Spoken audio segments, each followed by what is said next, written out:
From vinyl music sounds to lively verbal go-arounds. This is Into the Runout.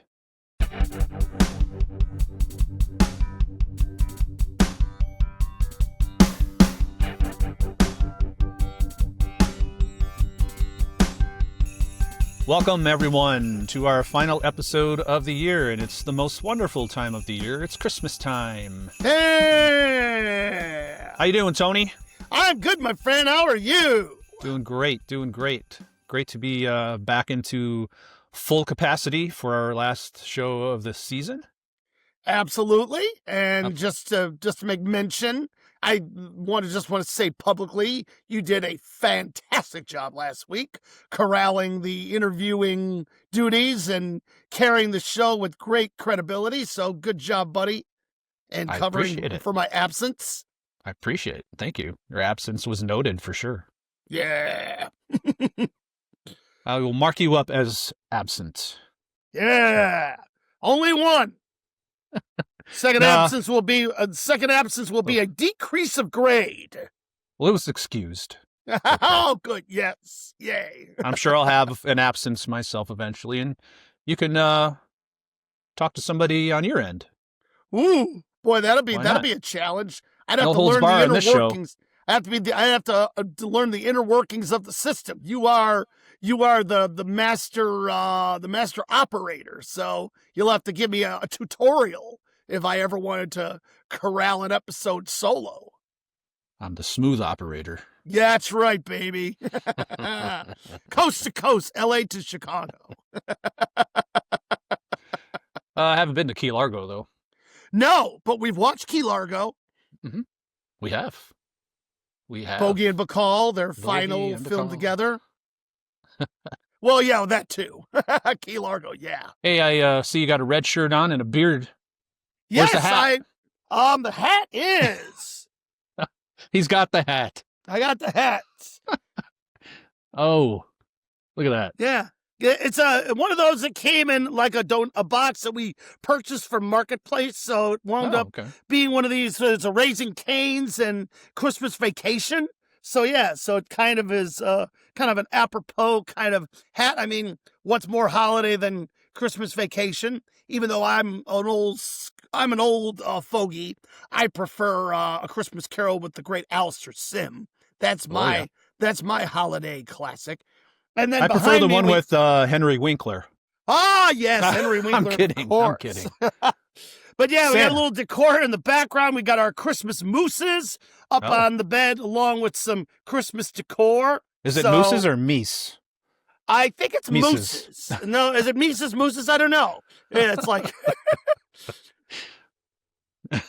a gaggle of geese, a congress of what is it? A congress of something. There's a murder of crows and condo of condors. Condo of condors. And Parliament of owls. Parliament of owls. Wow. Those are, if everyone thinks I'm losing my mind, that's just when you have groups of different things. That's what they're called. But could you imagine a parliament of owls with that wingspan? I mean, you want to talk about a parliament. Whoa. Hey, you didn't ask me why I know that. Why do you know that, John? Oh, because that's a whole bunch of wine terminology from my wife's world of her wine dealings, being a wine consultant. And I won't get into too many details, but she's passed some knowledge on to me, and some of it sticks, and most of it leaves out the other ear. Well, I don't know. You've wowed us with some facts, so I'm impressed with your incredible, vast, and broad intellect. Must be my my kava tea I'm drinking. It's clearing my mind and reducing my stress, so I'm able to think clearly. Hey, well, I got the coffee going on in the J.C. Nelson design. Hey, where'd you get that mug? I don't have one of those. I don't know. Some weirdo gave it to me. Oh, God. I'm also wearing a sweater my daughter knitted for me years ago. Whoa. So nice. I figured I don't have anything Christmas-y, so I figured I'd wear a hand-knitted sweater. Yeah. And I mean, I did the red shirt. I figure it would be appropriate to just continue since you saw my mug in all of 15 minutes last week. So now you get the chance to see me extended as we expound on our favorite Christmas albums and songs. Yeah, we're going to talk about our favorite Christmas albums, as you said, Christmas songs, as you said, and talk a little detail about some of those and get into the ones we like and why we like them. And I'm sure everyone's going to have similar favorites, and you might hear a few songs you've never heard of. Who knows? Yeah. I was pretty impressed with your list. So as we get to that one, I'm going to be like, wow, you wowed me with your eclectic collection. Well, let's get into it. Let's talk about our favorite Christmas albums.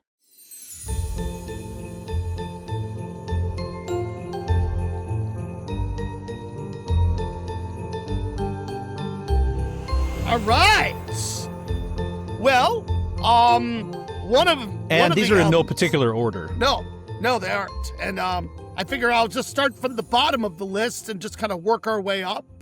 We have various artists, a Motown Christmas from 1973. Yeah. If there was ever a group of musicians who America was thrilled to hear from for Christmas time, it was the Cats of Motown, who quite a few hits.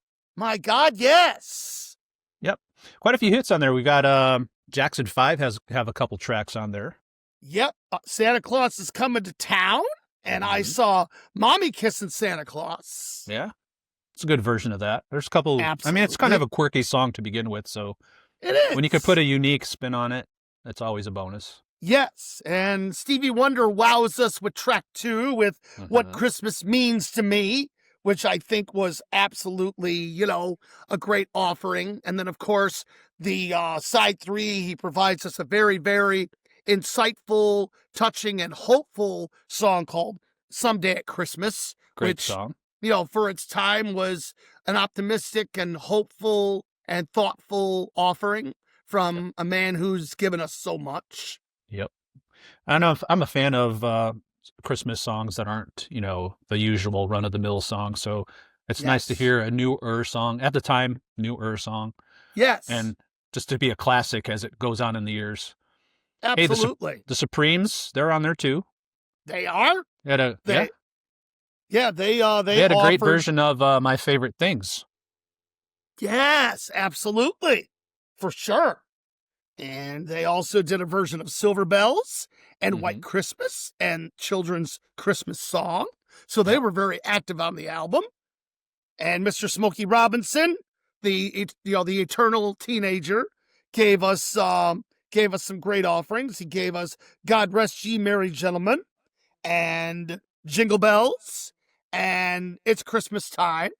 So, yeah, just, Berry Gordy pulling on his, best acts at the time that were still in the Motown fold, that were there to offer, some great stuff. So, absolutely. Yeah. And moving right along, we move on to an album that was in my house when I was growing up. Mr. Johnny Mathis had his Christmas album.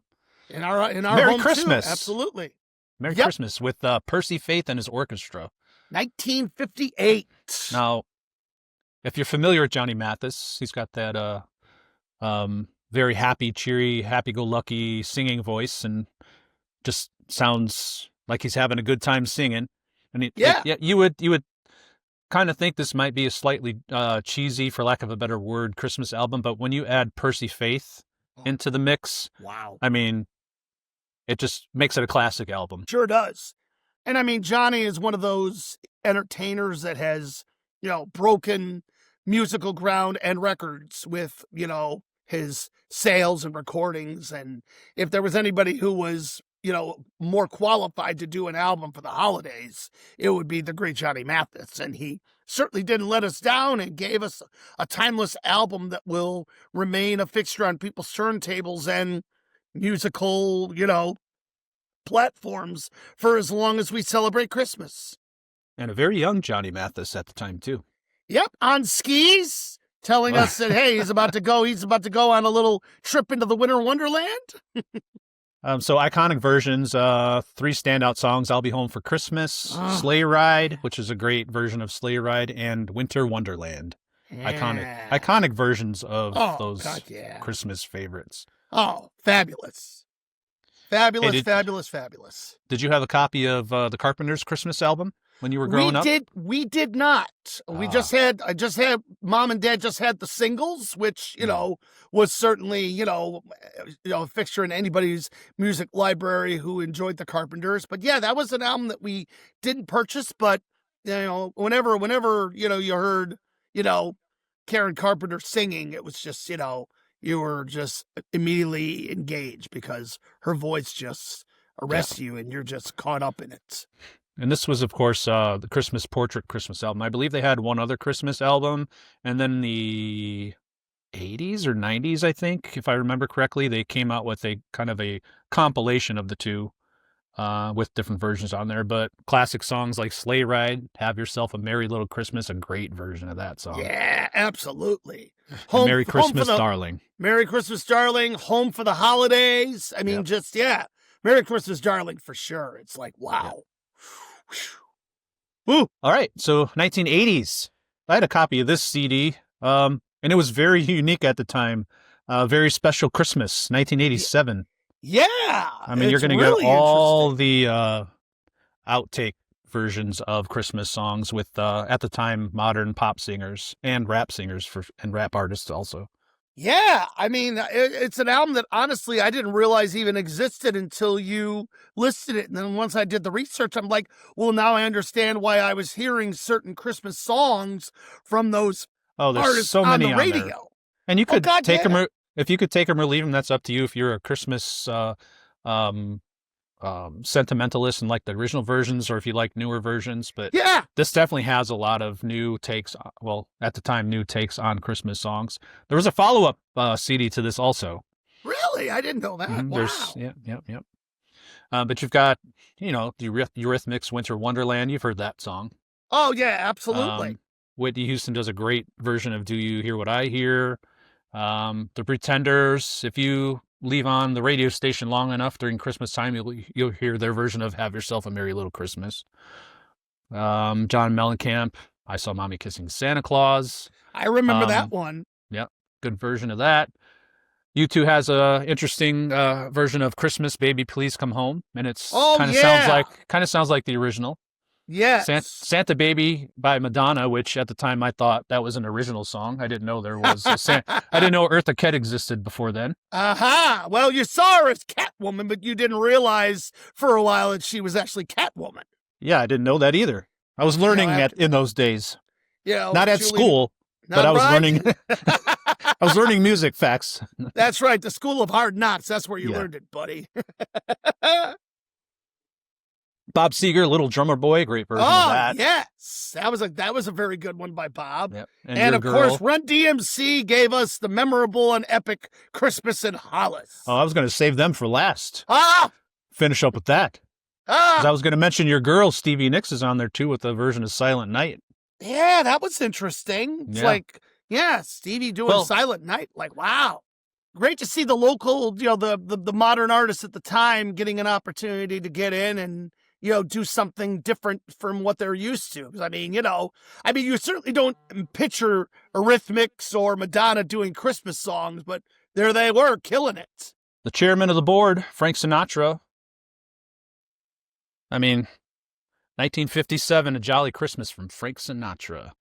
You're going to hear a lot of Frank Sinatra songs during Christmas, and this is the pinnacle album that has most of those hits on it. Absolutely. Yep, if you want Frank Sinatra for Christmas, this is the album to get. Yep, and I have a playlist on Spotify I call The Three Wise Men, and it's all Christmas songs, and it's Frank's one of them, and then Nat King Cole and Bing Crosby. Oh, there you go. So the three all in the same genre, but all their Christmas hits. So that's my playlist, Three Wise Men. So if you're on Spotify, look me up and look for that playlist, and you can follow it because there's a lot of good songs by all those people. You can't go wrong with either of those three. No, they're all Christmas song geniuses. They all have the voices made for it. Yeah, really. There's just certain artists whose voices are just like tailor-made. How about Ella Fitzgerald? How about Ella Fitzgerald? Is there anything that woman couldn't do? Did you know she had a Christmas album? Honestly, I did not. You have educated me again. I'm like, my man. God, where have I been all these years? Well, that's what I thought of myself a couple of years ago when I first found out about it too. I just recently was turned on to it, and it's a great Christmas album. It's super jazzy, and if you're feeling melancholy during the Christmas season, which some people do, put this one on because this will lift your spirits. It's a more upbeat, happy Christmas album.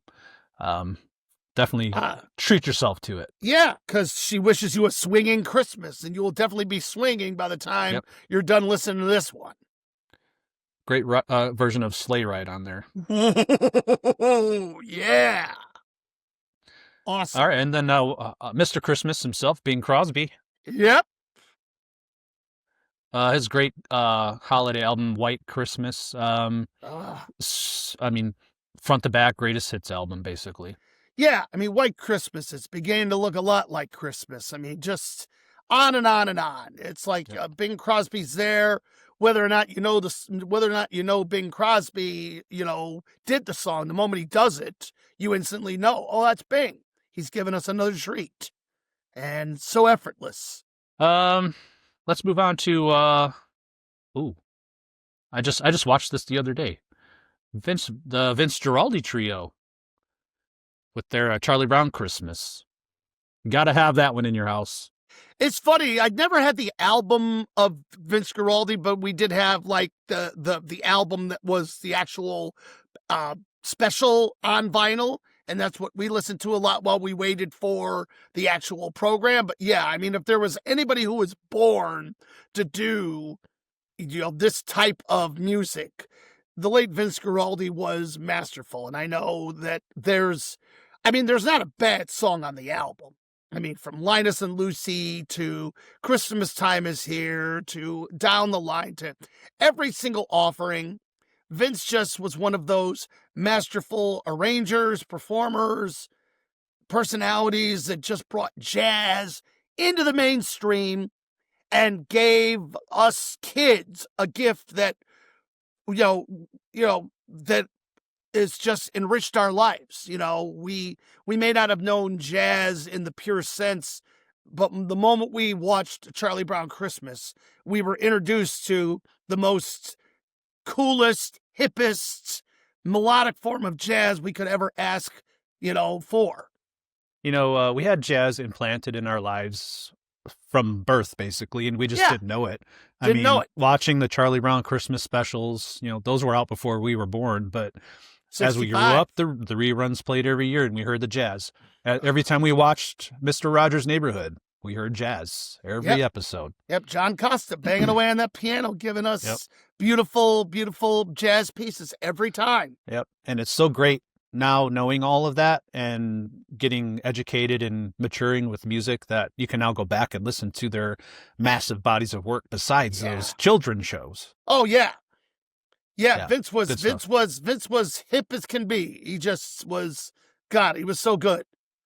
Okay, well, let's move on to our ninth album on our list. And I know that the last one we're going to talk about is going to take up a little time, so we'll breeze through this one a little quickly. But I don't want to go too quick because there's a lot of hits on this. A Christmas Gift for You from Phil Spector, 1963. Various artists. You've got so many hits on there. Unbelievable. And you've got hits by the Ronettes and the Crystals and Darlene Love and anything you can think of. It's on this Christmas Gift from Phil Spector. Yep. A man who, of course, inspired the likes of Brian Wilson and others in regards to his masterful arranging, his wall of sound, the Wrecking Crew that covered so much of what he was doing and the music that he was making. He was just one of those, whizzes, and certainly a man who could certainly put together an impeccable album because he had, of course, a broad range of great singers and artists, and yes, some great songs, and masterfully arranged and performed by some great artists, and great album. Well, Tony, do you want to do the big reveal for the last one? Yes, the big reveal, ladies and gentlemen, is the Elvis Christmas album. I know, right? We are shocked. Truly shocked. Well, I don't know if you know anything about Elvis, so do you want to give it a shot? Oh, I think I know a little bit about Elvis. Yeah, in our home, it was the album. It's like that was always on the turntable.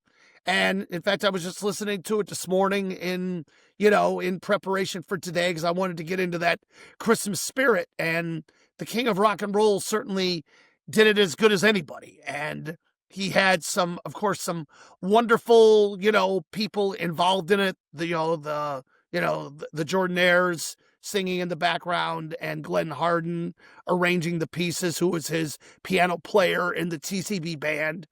And Elvis just doing what Elvis did best, taking a bunch of wonderful songs and interpreting them in his own indelible way and putting, an imprint on our hearts where, those songs may not necessarily all be foremost in people's minds, but when you listen to the album as a whole, you appreciate every one of them because it's Elvis. And of course, Blue Christmas, one of those, wonderful, kind of groovy, kind of fun little songs. I mean, he did a version of it in his comeback special in which he's up there on the guitar, playing it dirty. And even if one of his bandmates said, "Play it dirty, Elvis," dun, dun, dun, dun, he's just into it. And, great lyric. And I mean, the standards, "I'll Be Home for Christmas," fabulous shot. It was a good one. "O Little Town of Bethlehem," "Silent Night," "White Christmas."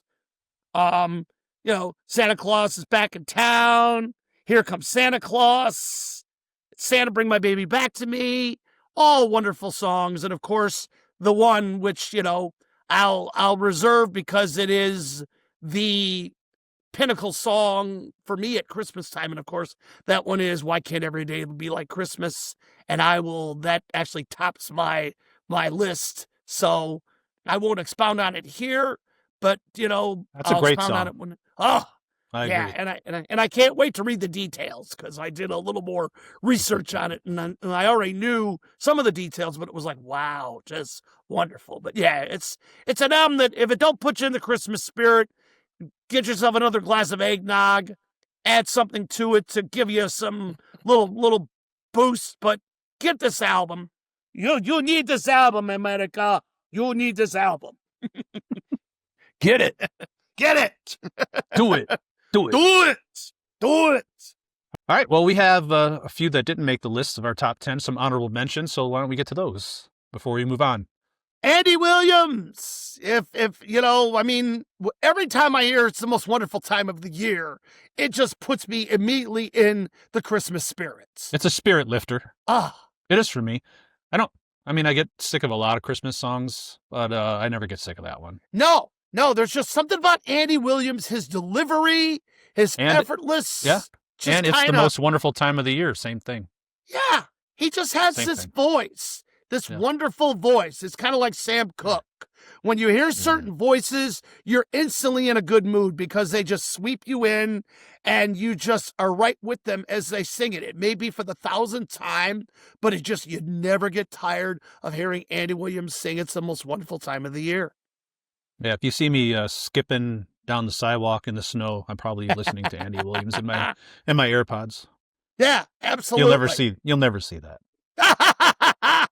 Well, just wait until I see you walking down the street one day. I'll be pulling out my camera and capturing you and putting it viral. I'll say, "What song is he listening to as he frolics down the road?"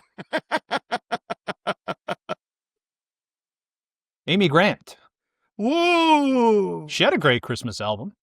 She actually had 2 great Christmas albums. What a lot of people don't know is, everybody knows the Amy Grant who was the pop sensation, but Amy Grant also was a highly celebrated, inspirational Christian music artist. And she went first in 1983 with the Amy Grant Christmas, in which she did an absolutely just amazing version of a song called "Emmanuel," which was a chart sensation on the inspirational side. And for those who appreciate just the truth of Christmas, Emmanuel is known as God with us. He was what was communicated to Mary via the angel. He will be called Emmanuel. And so the lyric speaks the same. Wonderful Counselor, Lord of Life, Lord of All. He's a Prince of Peace, Mighty God, Holy One, Emmanuel. And she just sings it with all of the charisma and enthusiasm and spirit that you would expect out of a great song that is the embodiment of what Christmas is about.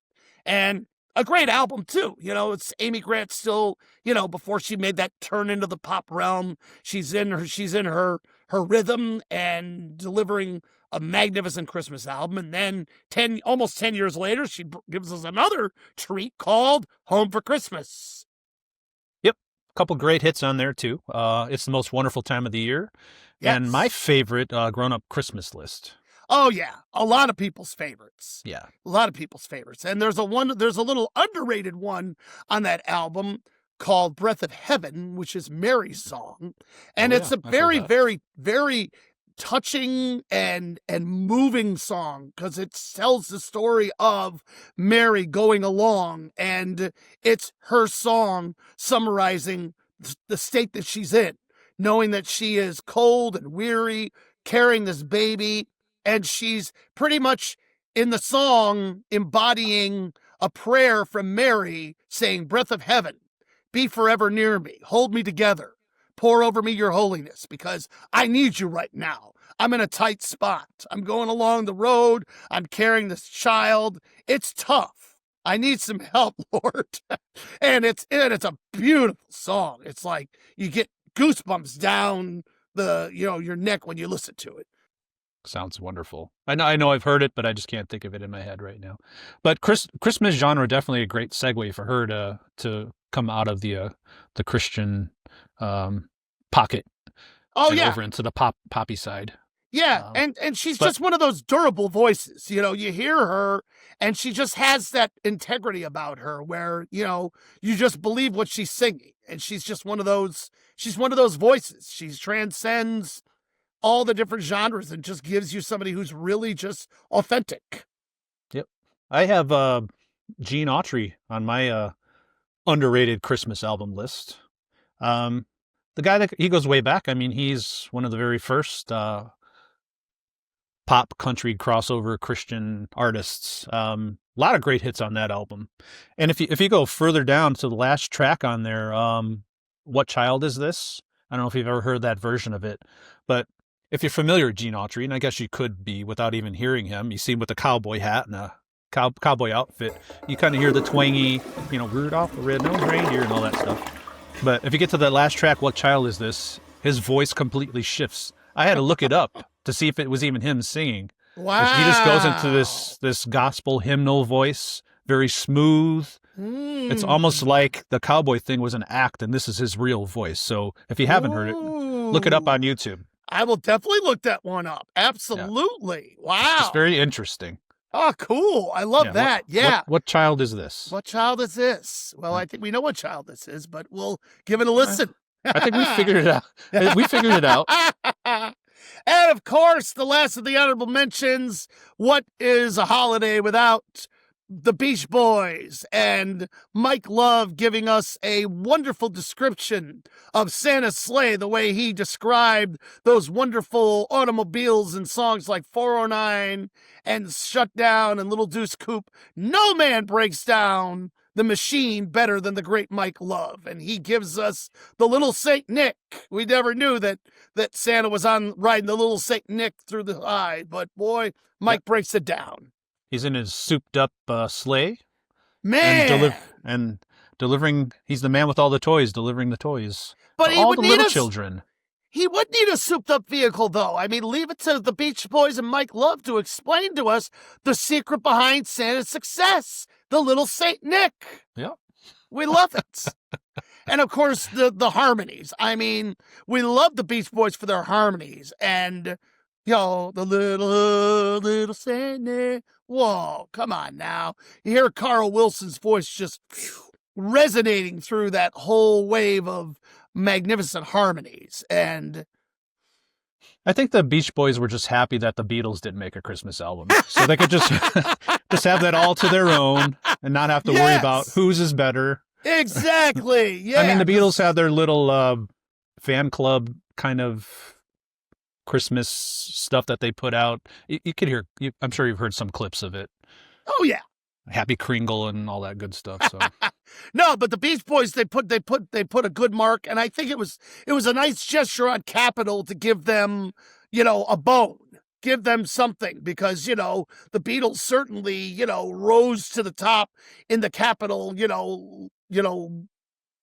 pecking order, and for the Beach Boys there was moments where they probably felt like second fiddle. So the fact that Capitol gave them the Christmas album gave them an opportunity to showcase who they really are as a group, and gave us some other great songs on that album too. So no doubt, great. Well, let's get on to our top 10 songs. I have 10, you have 10, so I guess that's top 20, but top 10 It's all right. It's top 10 apiece. You want to go first? You want me to go first? You go first. I'll just go up the list then. All right. Let's do it. No, well, it is in order. Let's just say that. I was going to say no particular order, but it is in order. Okay, good deal. Why not? I didn't take the time to actually order it, but I know the last one is my favorite, so let's just put it that way. Okay, good deal. And I'm going to screw this up, so let me. I might have to do 2 takes on this one. Okay. my first my number 10 is Carol of the Bells. Carol of the Bells, I'm sure you're familiar with that. Originally done by Mikola. I did this yesterday. Dimpojevic. Done by Mikola Leontojevic. 1914. Whew. I can't say I know this song. He had his little cassette recorder out back in 1914 and recorded this one. Yeah.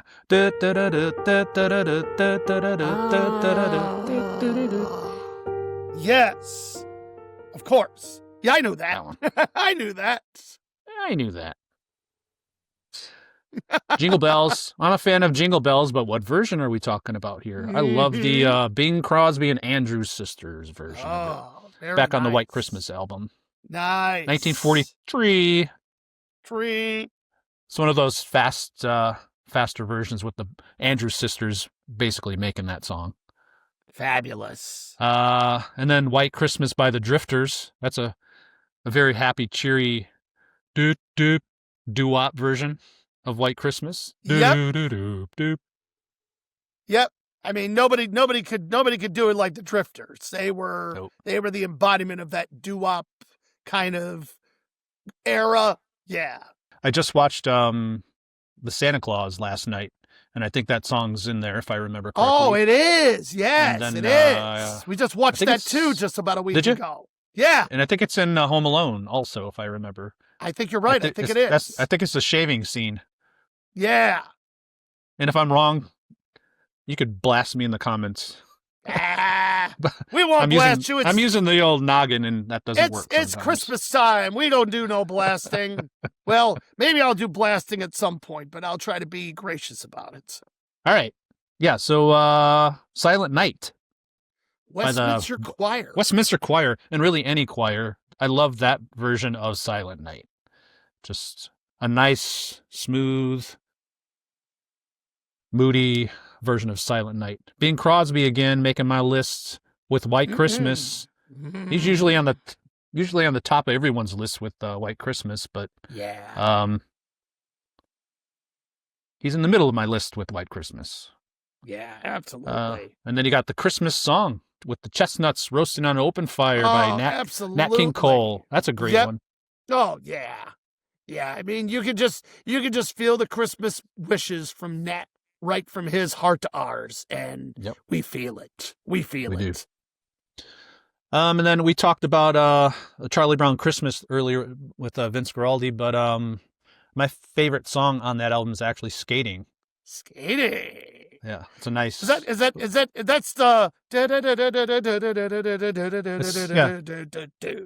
If you're watching the show, they're skating in the scene. Yeah. Yeah, I mean, what a masterful arrangement to synchronize right with the movement of the animation. The the great arrangers and composers do that, and they do it in a way where it's like, how did they do that? But they did it. How do you make music sound like motion? Because if you didn't see the cartoon, you could still feel motion in that song. Yeah, it's unbelievable. It really is. It's like, and it takes a true genius to do that. And Vince was a genius. He was. Yeah, he was. Yeah. One of the Three Wise Men, Frank again. Have Yourself a Merry Little Christmas. That's my definitive version of that song. Yeah.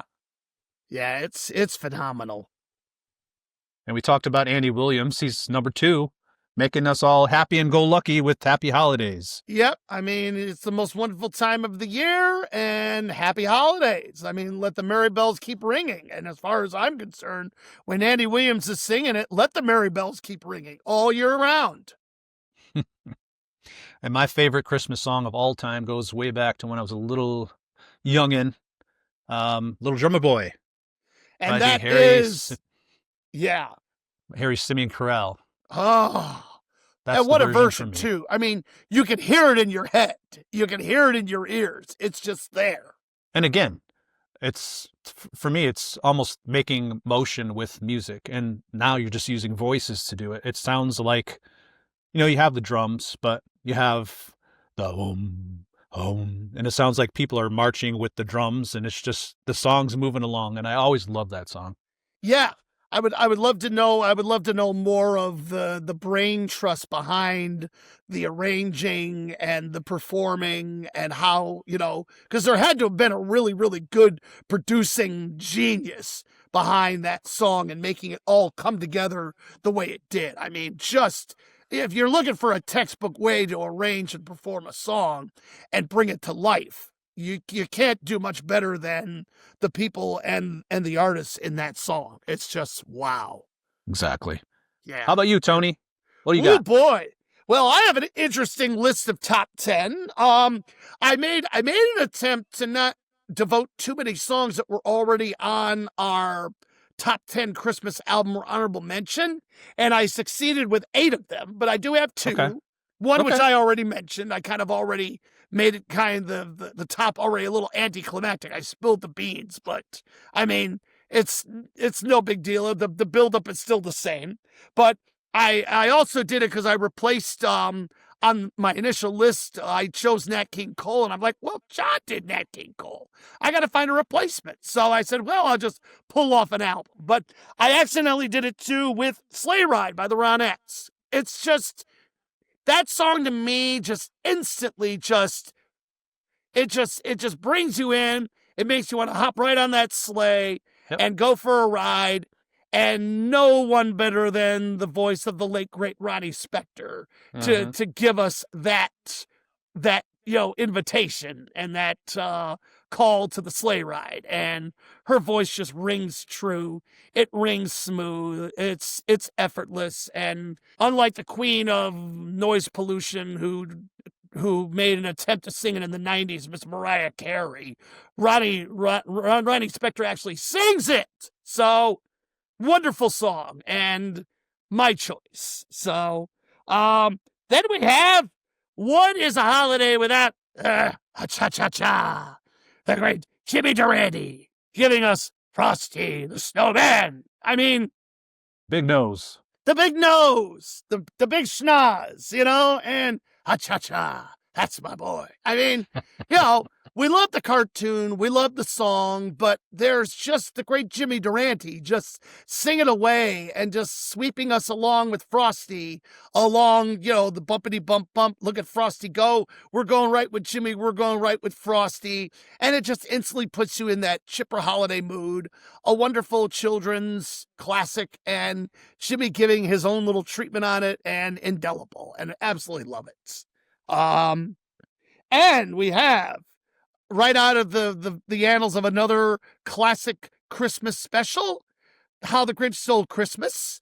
We, of course, know the voice of the immortal late great Boris Karloff narrating the story. But what the makers of that program failed to acknowledge anywhere in the credits was the voice that provided the iconic song. You're a Mean One, Mr. Grinch. And a little research will reveal that the man who gave us that immortal song was also... Can I do it? Can I do it? Go ahead. They're great. Yes, the voice of Tony the Tiger. Was I right? You were right. The late, great Thurl Ravenscroft. And if there's a man who embodies the Christmas spirit and gives us a indelible picture, melodically and vocally, of the sinister Grinch before his heart grows 3 times bigger, it was, of course, Thurl Ravenscroft giving us an indelible and memorable lyric, which he delivers with great potency and great panache and great convincing. I mean, it's a classic. Hey, I hope I didn't steal your thunder. Do you want to do a Tony the Tiger? Love it. That's a good one. It's awesome, you know. I mean, the first time I saw the man, this bearded, just elegant-looking man, and just, wow.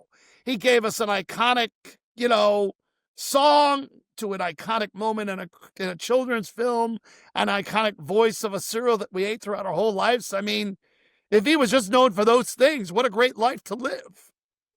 Frosted Flakes. Those are so Frosted good. Flakes. I know. I still added sugar to them. Look at you. Why not?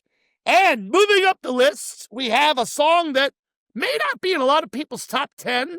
It's a song that, honestly, I did not grow up knowing because it didn't come around until the year 1981. And it was a song that I didn't become aware of until the new millennium. But it's a song called Christmas Wrapping. And it was by a band called The Waitresses. And it was one of those new wave bands of the 80s, headed up by the late Patty Donahue. And I was not in the new wave era. I didn't enter in until like the mid kind of end of the new wave era, 85. So I wasn't too much aware of that early 80s stuff. And I certainly wasn't aware of The Waitresses until I later heard the song that they were known for, a song called I Know What Boys Like. But Patty Donahue had this very unique, interesting, monotone, but yet very, very engaging voice. And this song is so unique.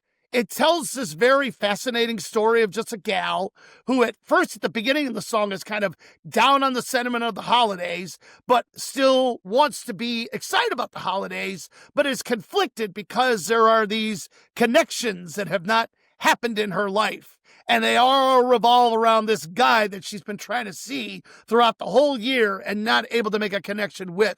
And the song just continues to take us down this little musical journey and story until it finally kind of ends with this very optimistic and happy ending where forgetting cranberry sauce forces her to trot down to the only all-night grocery where she, of course, winds up running into the same guy that she's been trying to connect with all year, who also was trying to get cranberry sauce. And, you know, just a great little song, greatly arranged, full of energy, horns, a cool little guitar, and her indelible voice, and just a fun, unique song that's grown on me over these many years, and I look forward to hearing it every year at Christmas.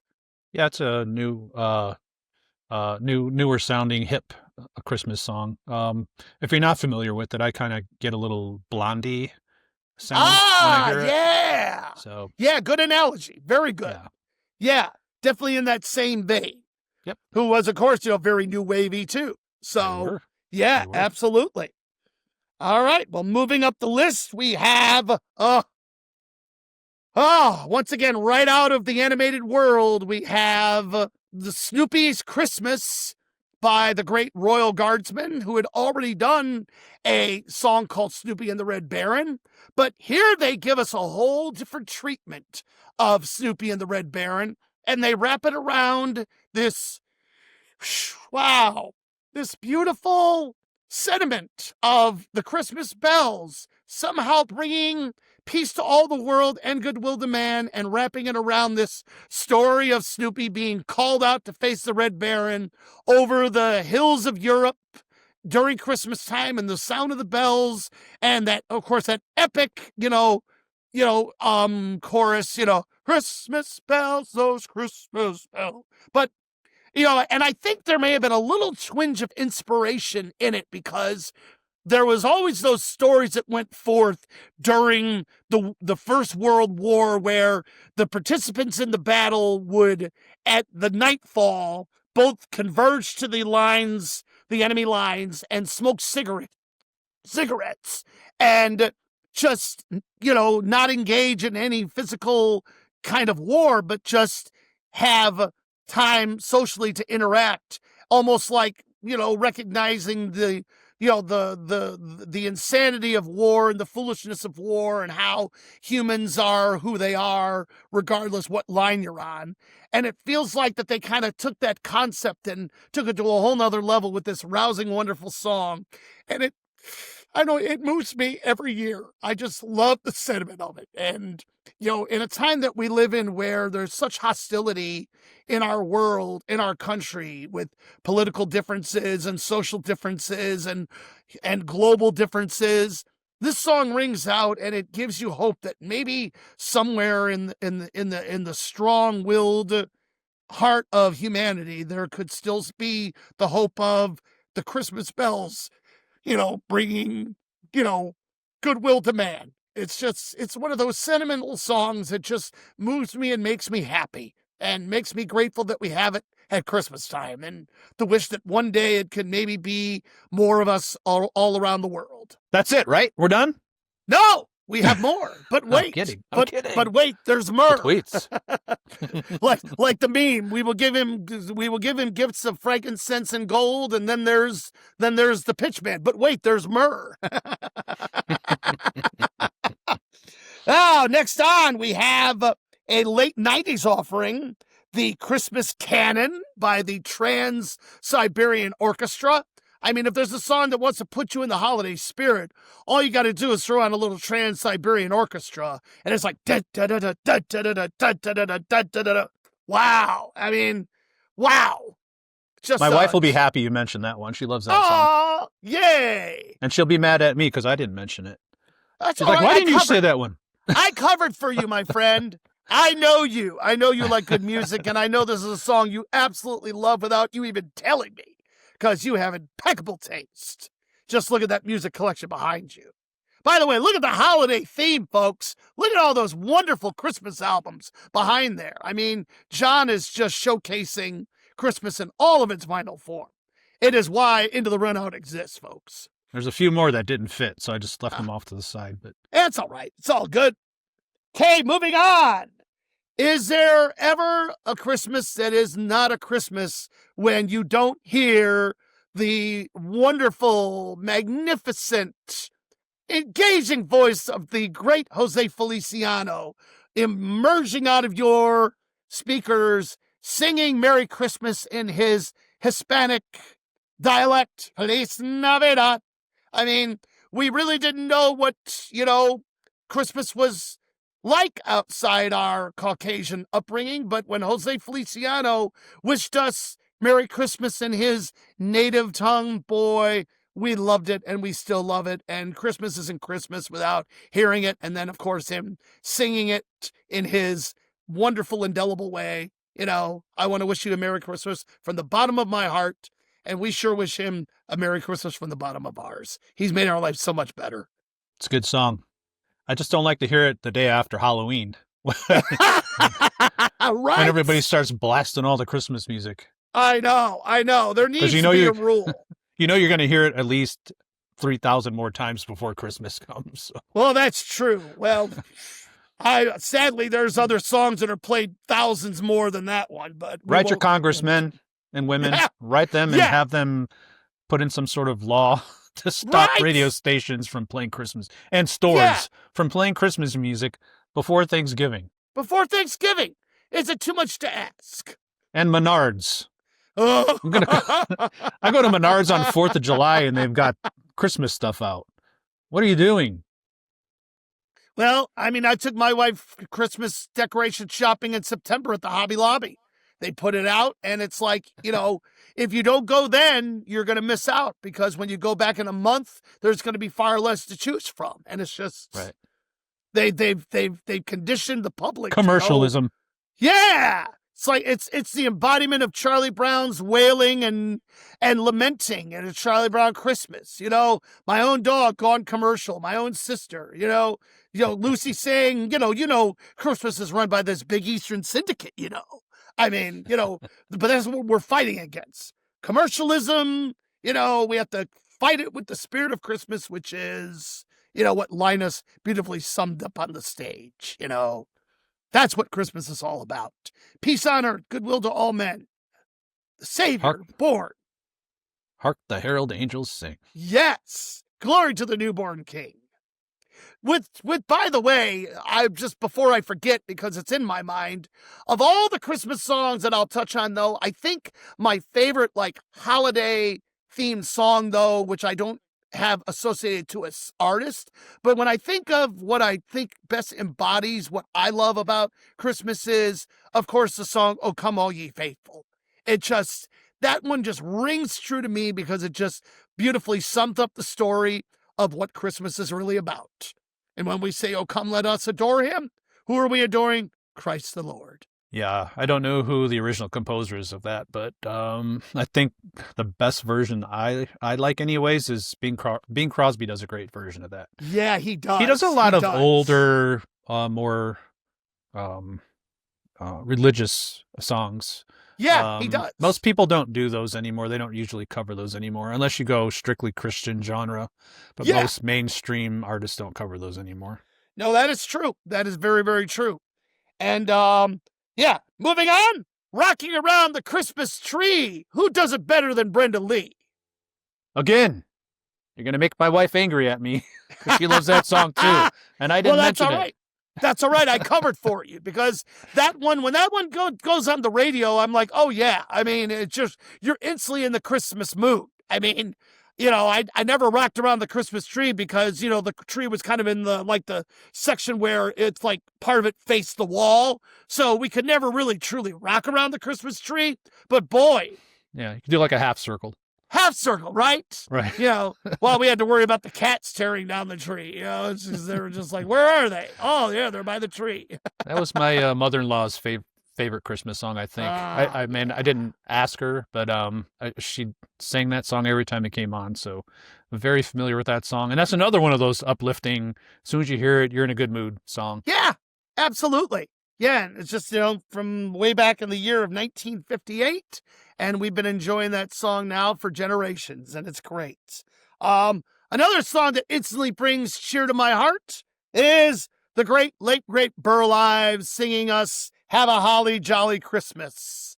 And, I mean, it's wonderful because, I don't know if there will be snow, but please have a cup of cheer, And I mean, just the voice of Burl Ives is just one of those, again, it's just a true, authentic, believable voice. It has just this wonderful tone to it. It brings this instant warmth and joy to your heart. And you just want to hear him sing that and Rudolph the Red-Nosed Reindeer and every other Christmas song, and you'd be happy. But Holly Jolly Christmas just puts me in the instant holiday mood.